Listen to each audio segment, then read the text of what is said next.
I wanted to be in the way of the future instead of in the way of the past. Julius, Sweden. Don't ask me how to spell it, but it's a rallycross track. An 83 Honda Civic in brown.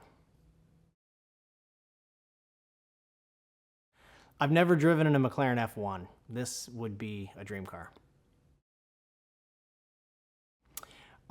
Favorite car I've driven is more for sentimental reasons, but it's a 1976 912E. It's yellow. It sits in the second floor of my house, and it was the first car that I ever sat in and remember the actual car, and it's what got me into cars.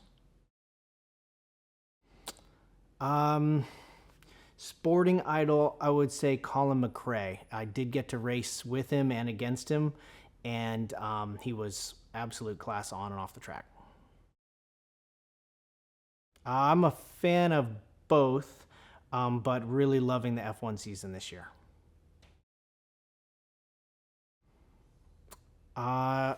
Most respected F1 driver, I mean, from this era, there are several. I would say from previous era, Ayrton Senna.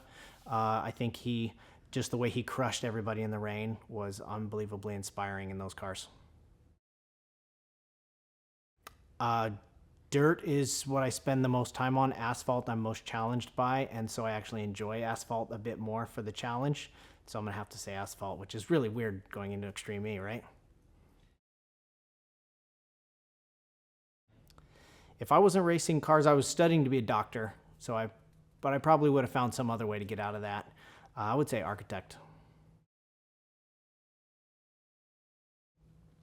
While I clearly like the P1 and the rear spoiler makes a great napping spot, I would say the F1.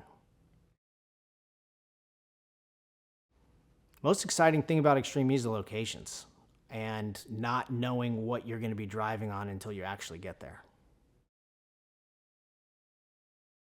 With McLaren, I want to prove that racing and EV can promote the values of a manufacturer and keep motorsport alive for the future.